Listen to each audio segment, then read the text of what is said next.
Hello readers. Saturday short story narration के section में आप सभी का स्वागत है। आज हम 1892 में रविंद्रनाथ टैगोर की लिखी बंगाली शॉर्ट स्टोरी काबुली वाला पढ़ेंगे। यह स्टोरी रविंद्रनाथ टैगोर की मैगजीन साधना में पब्लिश की गई थी। इस स्टोरी को बहुत सारे मूवीज़ और टीवी सीरीज़ में अडेप्ट की गई है।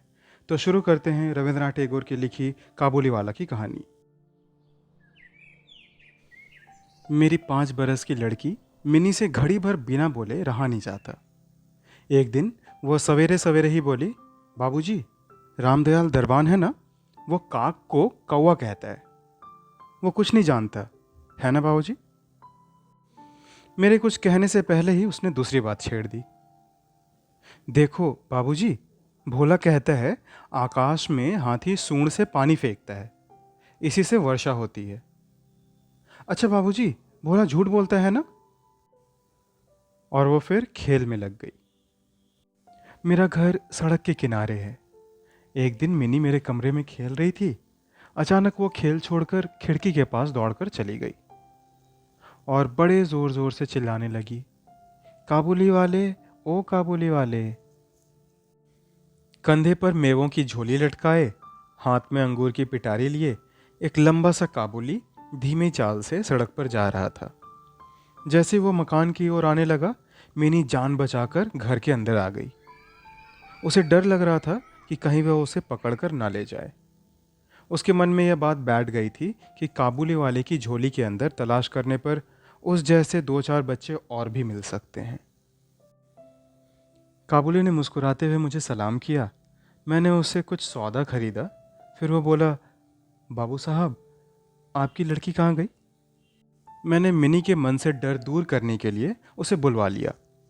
काबुली ने झोली से किशमिश और बादाम निकालकर मिनी को देना चाहा, पर उसने कुछ न लिया। डरकर वो मेरे घुटने से चिपट गई। काबुली से उसका पहला परिचय हुआ था। कुछ दिन बाद मैं किसी काम से बाहर जा रहा था। देखा कि मिनी काबुली से खूब बातें कर रही थी और काबुली वाला मुस्कुराता हुआ सुन रहा था। मिनी की झोली बादाम किशमिश से भरी हुई थी। मैंने काबुली को अठन्नी देते हुए कहा, यह सब क्यों दे दिया, अब मत देना। और फिर मैं बाहर चला गया। कुछ देर तक काबुली मिनी से बातें करता रहा। जाते समय वो अठन्नी मिनी की झोली में डाल गया। जब मैं घर लौटा तो देखा कि मिनी की माँ काबुली से अठन्नी लेने के कारण उस पर खूब गुस्सा हो रही थी। काबुली हर रोज आता रहा।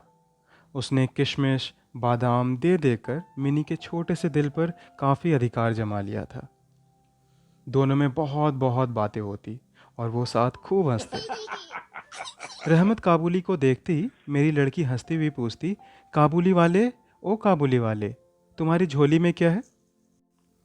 रहमत हंसता हुआ बोलता, हाथी। फिर वो मिनी से कहता, तुम ससुराल कब जाओगी? इस पर उल्टे वो रहमत से पूछती, तुम ससुराल कब जाओगे? रहमत अपना मोटा घूसा तान कर कहता, हम ससुर को मारेगा। इस पर मिनी खूब हंसती। हर साल सर्दियों के अंत में काबुली अपने देश चला जाता। जाने से पहले वो सब लोगों से पैसे वसूल करने में लगा रहता। उसे घर घर घूमना पड़ता था, मगर फिर भी वो हर रोज मिनी से एक बार तो मिलने आता ही था। एक दिन सवेरे मैं अपने कमरे में बैठा कुछ काम कर रहा था। ठीक उसी समय सड़क पर बड़े जोर का शोर सुनाई दिया। देखा तो अपनी रहमत को 2 सिपाही बांधे लिए जा रहे थे। रहमत के कुर्ते पर खून के दाग थे और सिपाही के हाथ में खून से सना हुआ छुरा। कुछ सिपाही से और कुछ रहमत के मुंह से सुना कि हमारे पड़ोस में रहने वाले एक आदमी ने रहमत से एक चादर खरीदी थी। उसके कुछ रुपए उस पर बाकी थे, जिन्हें देने से उसने इनकार कर दिया था। बस इसी पर दोनों की बात बढ़ गई और काबुली ने उसे छुरा मार दिया। इतने में काबुली वाले, ओ काबुली वाले, कहती हुई मिनी घर से निकल आई। रहमत का चेहरा क्षण भर के लिए खिल उठा। मिनी ने आते ही पूछा, तुम ससुराल कब जाओगे? रहमत ने हंसकर कहा, मैं वहीं तो जा रहा हूं। रहमत को लगा कि उसके ये बोलने से मिनी खुश नहीं हुई। तब उसने अपना घूंसा दिखाकर कहा, ससुर को मारता, पर क्या करूं, हाथ बंधे हुए हैं। छुरा चलाने के अपराध में रहमत को कई साल की सज़ा हो गई। काबुली का ख्याल धीरे धीरे मेरे मन से बिल्कुल उतर गया और मिनी भी उसे भूल गई। कई साल बीत गए।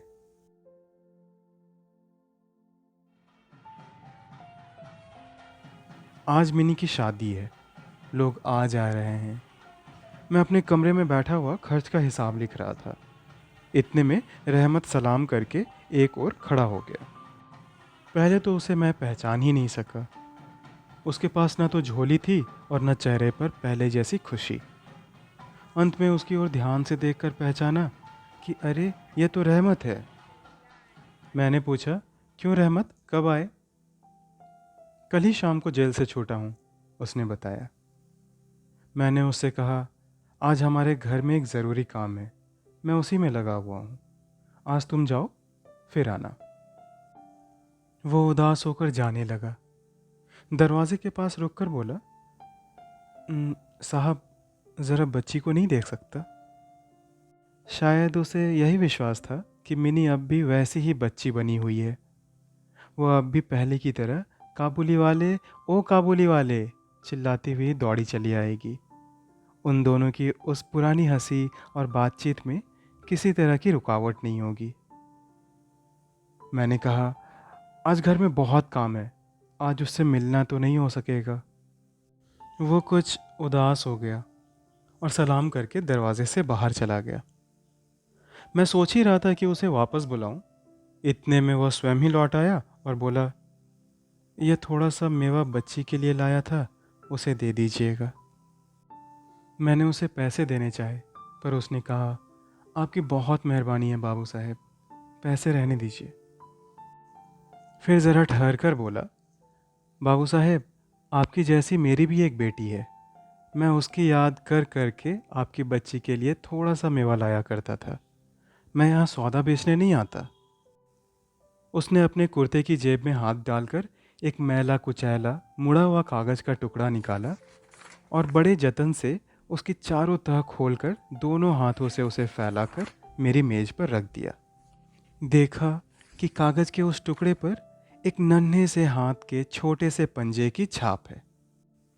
शायद बच्चे के हाथ में थोड़ी सी कालिक लगाकर कागज़ पर उसी की हाथ की छाप ले ली गई थी। अपनी बेटी की इस याद को सीने से लगाकर रहमत हर साल कलकत्ते की गली कूचों में सौदा बेचने के लिए आता था। देखकर मेरी आंखें भर आई। सब कुछ भूलकर मैंने उसी समय मिनी को बाहर बुलाया। शादी के जोड़े और गहने पहने मिनी शर्म से मेरे पास आकर खड़ी हो गई। उसे देखकर रहमत काबुली पहले तो सकपका गया।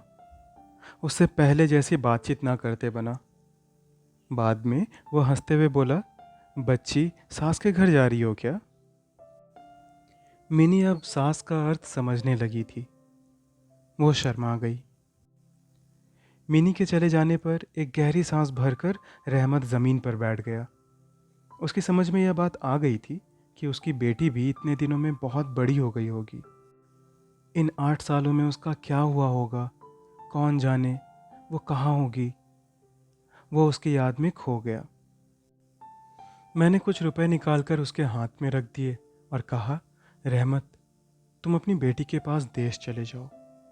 रहमत उठकर खड़ा हुआ और आंखों में आंसू लिए हाथ जोड़े उसने जाने की अनुमति मांगी। मैं उसे देखता रहा तब तक जब तक वो अंधेरे में कहीं गुम नहीं हो गया।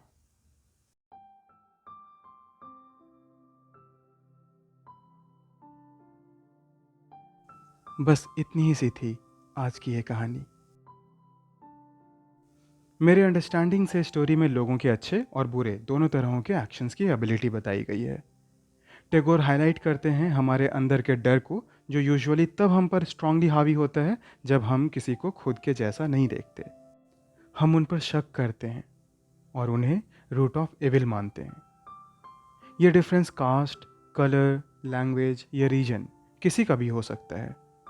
सोशल मैसेज के साथ बुक में यह भी मेंशन किया गया है कि हम एम्पैथी से ही किसी के साथ कनेक्ट हो सकते हैं। होपफुली आपको ये कहानी काफ़ी पसंद आई होगी। स्टोरी के किस प्लॉट से आप सबसे ज़्यादा रिलेट करते हैं, ये हमें ज़रूर बताएं। अगर आपके पास कोई रिलेटेड सजेशन है तो हमें कमेंट बॉक्स में लिखें। ऐसी और भी स्टोरीज़ के लिए हमसे जुड़े रहें। तब तक के लिए good bye and happy reading.